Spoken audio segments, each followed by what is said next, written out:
सत्य घटना है। ये आपको पूरे तरीके से हैरान करके रख देगी, हिलाकर रख देगी, झकझोर कर रख देगी। मार दिया अपने प्रेमी के साथ में मिलकर। शादी और विवाह क्या ये सिर्फ नाम भर के रह गए हैं? राजा रघुवंशी का खून हुआ और उसकी जो बीवी है उसको गाजीपुर से गिरफ्तार किया गया है। इनका एक कम्युनिटी रजिस्टर होता है जिसमें कि लड़के और लड़की दोनों की जानकारियां लिखी होती हैं, क्योंकि सोनम उससे बात नहीं करती थी। जब भी राजा फ़ोन करता था तो वो कोई ना कोई बिजी का बहाना बना। जब मामला इंदौर के पुलिस कमिश्नर और एमपी के सीएम तक पहुंचा तब मेघालय पुलिस ने सर्च ऑपरेशन चालू किया। अब समय आता है एक डिस्टर्बिंग डिस्कवरी का। गहरी खाई में राजा की डिकम्पोज्ड बॉडी मिली। नमस्कार दोस्तों, मैं भूपेंद्र शर्मा आपका स्वागत करता हूं सोच रिबूट के एक और नए एपिसोड में। और आज हम जो डिस्कस करने वाले हैं वो कोई एक कहानी नहीं बल्कि सत्य घटना है। ये आपको पूरे तरीके से हैरान करके रख देगी, हिलाकर रख देगी, झकझोर कर रख देगी कि आज हमारे समाज को हो क्या गया है। कहानी है एक कत्ल की, वो भी एक पति के कत्ल की अपनी बीवी के द्वारा। और कौन से टाइम पर, आप इसकी टाइमिंग देखिए कि अपने पति को वो हनीमून पर लेकर गई और वहाँ पर उसको मार दिया अपने प्रेमी के साथ में मिलकर। तो इस तरह की जब कहानियाँ सुनने को मिलती हैं तो अंदर से टूट से जाते हैं। ऐसा लगता है कि शादी और विवाह क्या ये सिर्फ नाम भर के रह गए हैं?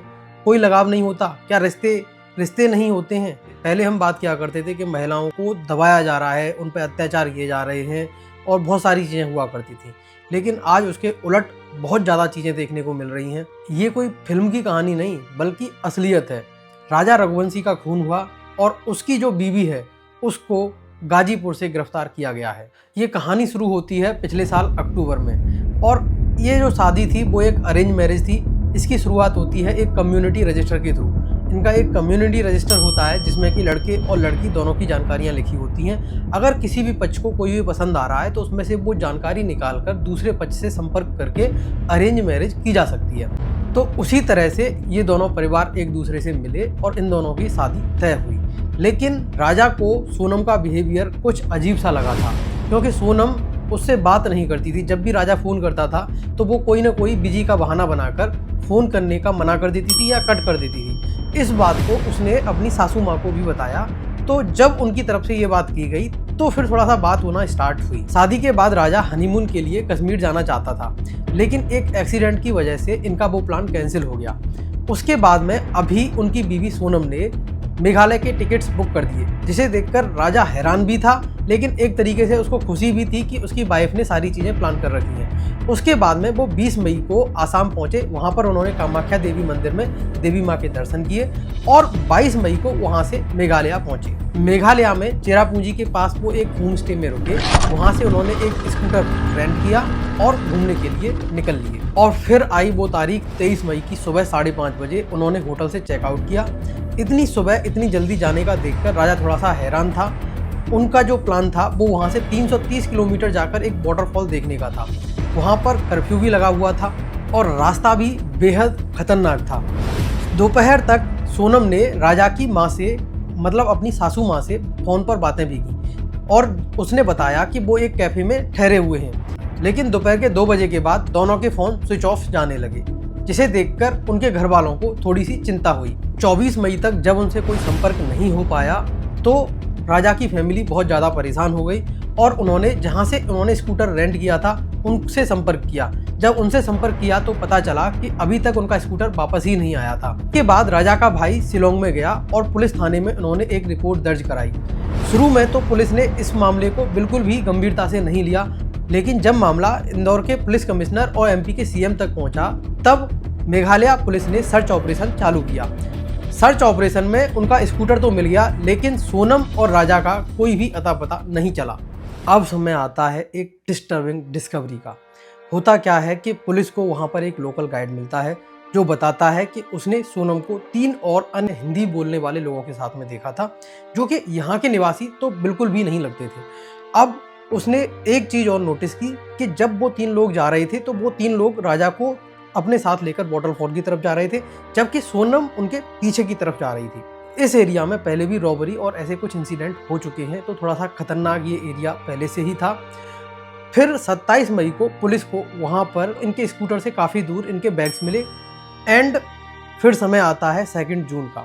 पुलिस को वहाँ पर एक गहरी खाई में राजा की डिकम्पोज्ड बॉडी मिली। इसकी शिनाख्त राजा के भाई ने राजा के हाथ पर बने उसके नाम के टैटू से की। और जब उस बॉडी का पोस्टमार्टम किया गया तो उससे पता चला कि वो कोई दुर्घटना नहीं, जबकि एक प्लान्ड मर्डर था जो कि एक किसी शार्प वेपन से किया गया था। और जब फिर इसके बाद में तहकीकात शुरू की गई तो मेघालय पुलिस को सोनम का एक और फ़ोन नंबर मिला, और जब उसकी कॉल डिटेल्स खंगाली गई तो पता चला कि यहाँ से बहुत सारे कॉल्स इंदौर में और किए गए थे। 4 लोगों को पकड़ा गया, जिसमें राज कुशवाहा, विशाल चौहान इंदौर से, आकाश राजपूत इंदौर के पास से और आनंद कुर्मी बीना से।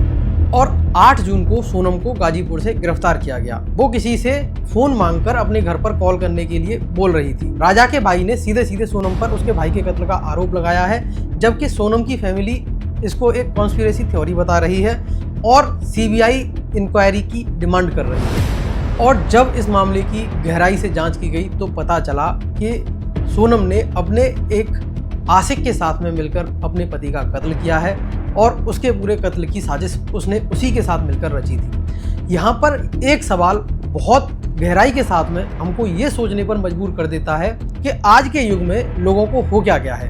पहली बात, अगर किसी के अंदर इतनी हिम्मत है कि वो अगर किसी का कत्ल कर सके तो वो अपनी घर पर शादी की मना कर सकती थी और इस घटना को होने से टाला जा सकता था। उस समय पे घर छोड़कर भाग सकती थी। अगर उसकी शादी जबरदस्ती की गई थी, अगर उसको लड़का पसंद नहीं था तो उस समय पर वो अपने घर वालों से मना कर देती, घर छोड़कर चली जाती, और भी बहुत सारे रास्ते थे। चलो मान लेते हैं कि शादी हो भी गई, उसके बाद में भी किसी का कत्ल कर देना कहाँ जस्टिफाई करता है। इसके बाद में और भी रास्ते हैं। अगर उसको वो लड़का पसंद नहीं था, उसको डाइवोर्स दे देती, उसके साथ न रहती, लेकिन उसने कत्ल करना चुना, तो लोगों की जो प्रवृत्ति होती जा रही है वो बहुत खतरनाक होती जा रही है। इसको यहीं पर रोकना होगा। हम महिलाओं के सशक्तिकरण की बात करते थे, उसका मैं बहुत बड़ा हितैषी हूँ और अभी भी मैं जानता हूँ कि बहुत सारी महिलाएं ऐसी हैं जिनको कि प्रताड़ित किया जा रहा है, लेकिन वहीं पर बहुत सारे पुरुष भी ऐसे हैं जो कि इस तरीके की घटनाओं का शिकार बन रहे हैं। इससे कुछ दिन पहले भी एक ऐसी ही घटना हुई थी जिसमें कि एक महिला ने अपने पति को अपने प्रेमी के साथ में मिलकर एक ड्रम में सीमेंट में चुनवाकर रख दिया था। जब दुर्गंध आई तो फिर लोगों ने, पड़ोसियों ने उस चीज़ को समझा और पुलिस को कॉल किया।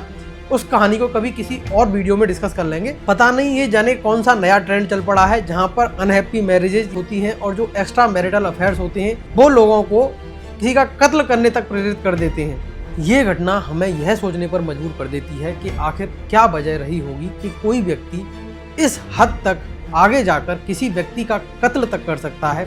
मेरी जो राय है वो इस मुद्दे पर यही है कि इस तरीके की जो स्टेप्स होते हैं वो समाज में सिर्फ और सिर्फ इन रिश्तों को कलंकित और बदनाम करने के अलावा कुछ और कंट्रीब्यूट नहीं करते हैं।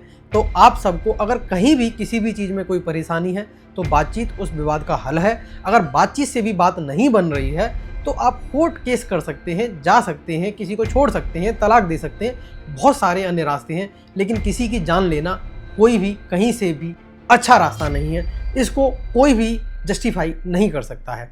तो मेरी सभी से सिर्फ यही दरख्वास्त है कि इन सब मामलों से हमें सीख लेकर इन चीज़ों से बचना है और हमारे समाज को अच्छा बनाने पर जोर देना है। आपकी इस मुद्दे पर क्या राय है वो हमें कमेंट्स के माध्यम से बताएं। और अगर आपको ये वीडियो अच्छी लगी, हमारे द्वारा दी गई जानकारी अच्छी लगी, तो वीडियो को लाइक करें, वीडियो को ज़्यादा से ज़्यादा लोगों तक शेयर करें ताकि ये जानकारी उन तक पहुँच सके, और हमारे चैनल को सब्सक्राइब करें। धन्यवाद, नमस्कार, जय हिंद, जय भारत।